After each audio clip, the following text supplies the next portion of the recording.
Good morning, besties. It's a beautiful day in South Texas. It is now Wednesday. Again, trying to get used to my days, but I have a good word for you. This morning I was reading 2 Chronicles 24 and 25, and something stood out in Chronicles 25. It's literally like in the first part of the chapter.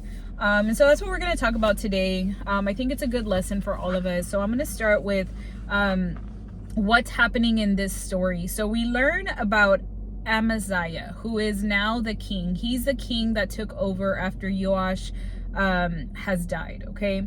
And he was doing a lot of good things, but he was doing it kind of like half-heartedly. And it says, quote, he did what was pleasing in the Lord's sight, but not wholeheartedly.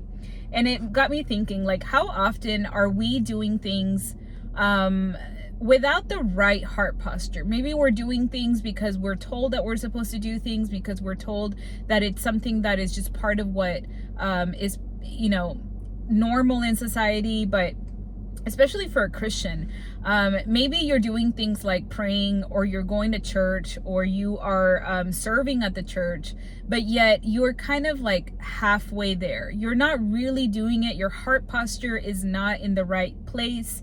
And so I just want to ask, first of all, before we even get to the rest of the chapter, is like, what is it in your life that you are just doing half-heartedly? Maybe something, I don't know, anything that you're doing right now for the Lord, whether it's serving, whether it's your job, whatever it is, what are you doing right now that you are not fully invested in? I feel like God really wants to remind us, and he's been reminding us, if you all look back at these previous videos, is that God really wants our full heart. It is not about performance. It is not about just habits. It is about full devotion to the Lord. So the story continues, and Amaziah is getting ready for battle, and he hires an army to fight Edom.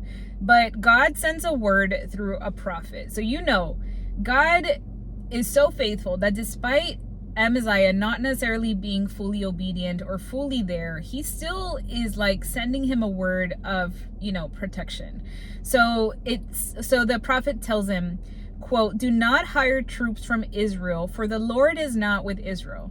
And Amaziah is like, what do you mean? I already paid these guys to come and work for me. Like, I already paid them to go into this battle. And the prophet replies, quote, "The Lord is able to give you much more than this." So I feel like from this, we can gather that sometimes God will ask us to walk away from something that may cost you something, because it's not aligned to him and his will.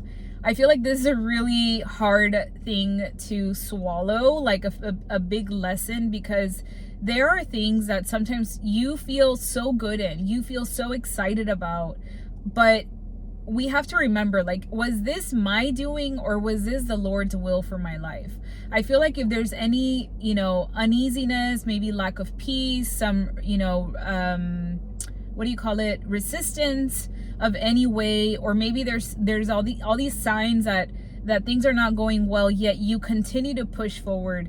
Sometimes that may just be God protecting you and asking you, like, hey, this is great and all, but this is not what I have called you in to do. So it's like God is reminding us, I can restore what you think you lost, but you have to trust me.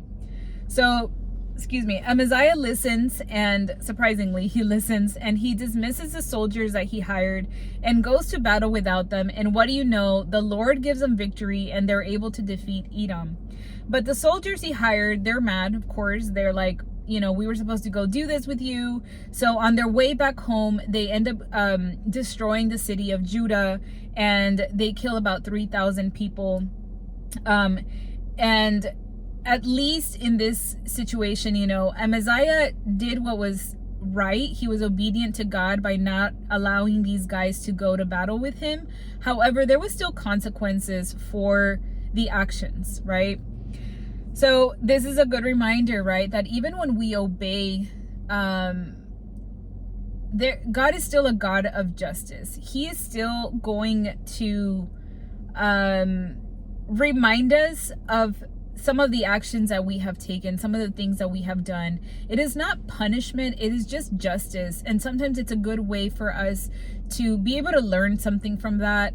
I feel like for me, one thing that I have felt in the past several, couple of years has been my lack of financial stewardship. I feel like God has blessed me so much over the years financially. He's given me provision. He's allowed me to never be without a job, to always have a job to go to. Through my career, I've always found a way to earn more money as my career has progressed, and that's a blessing because I know a lot of people that don't get to have that, or they're completely overworked and they may be making great money, but they're overworking and they're leaving all of these things that really matter behind.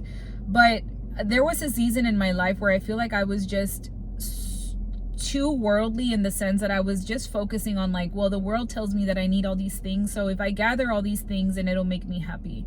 And what ended up happening is that none of that stuff fulfilled me, and what happened because of that is that I also got myself into a lot of debt. A lot of things that right now are on social media. It's really easy to just be a consumer, and not necessarily just consumer of content, but everybody's pushing you to go and buy something new. And I think that one of the things that I have learned is intentionality with my money. My husband and I have been on this journey of paying off debt. And of course, there's always something new. The other day I mentioned how I had gone to the ER and there was a $700 bill. And it sucks, right? Because I'm man, I just really wanted to pay all this debt down. But I am being more mindful about those decisions that I make, because it can come with the consequences. It was a blessing to get that provision, to get that financial blessing from the Lord, because I was obedient in taking a new job that He had called me to, or whatever the case, right? However, because I was not using the money correctly, the consequence of that is dealing with the fact that now I have debt that I could have not had, right?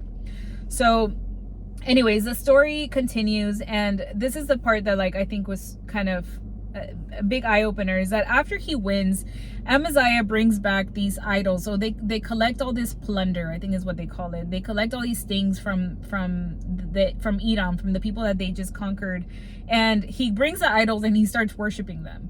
I'm what the heck, dude? The prophet then calls him out and quote, he says, "Why do you turn to gods who couldn't even save their own people from you?" It's dude, the prophet is basically saying, I gave you a word earlier to not take these soldiers with you, that the Lord was going to give you victory over Edom. He proved it to you by the fact that you literally just won the battle. And now you go and collect these idols, you bring them back home, and now you're worshiping them? Do you not remember who literally just fought the battle for you? Do you not remember who gave you victory? So this is important, because I feel when we get a win, when we get something really great that's happening in our life, and I feel God is so intentional with the word that I read and the word that He gives me, because I'm in a season where I know that this is a great blessing, that I'm gonna enter into a season of just a lot of great things, right? I'm at the top of the mountain, you can say. But we have to be careful that we don't idolize things after a win. Pride and self-sufficiency can definitely take us to where we forget who brought us there, right?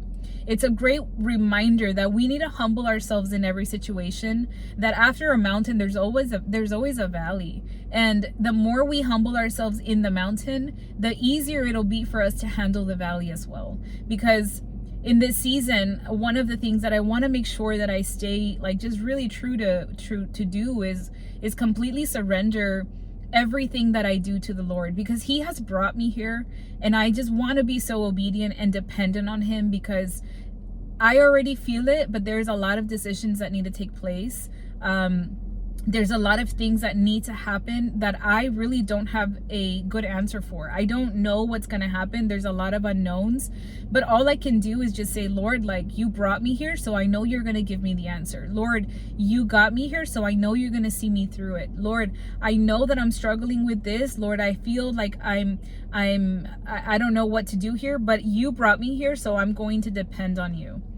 So Then Amaziah, filled with pride from his win, he picks a fight with the king Jehoash.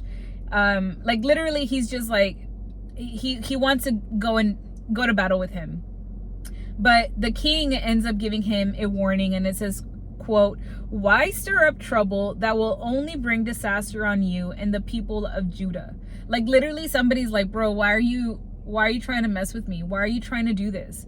But Amaziah, in his pride, he's like, he doesn't listen. He just goes and does what he wants. He goes into battle, and not only does he lose badly, but he's also taken as prisoner, which ends up leading people to conspiring against him, and they end up killing him. So that's like the end of him. Like somebody that was, even though he was half-heartedly a follower of God and like trying to be obedient, he did some great things. God proved to him that he could give him a victory. God proved to him that that the Lord was with him. And then he goes out of his way to idolize other things, to get too excited about his win. His pride and self-sufficiency take over, and it literally leads to his death, right? What I feel from all this, from this story, is number one is that God wants our full heart. He doesn't want us to just make him a habit. He doesn't want us to just make him something that we do.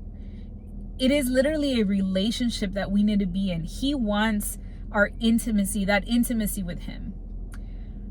What is your heart posture in this season? Are you full of pride and ego that you still want to control things in your life, or are you fully dependent on the Lord?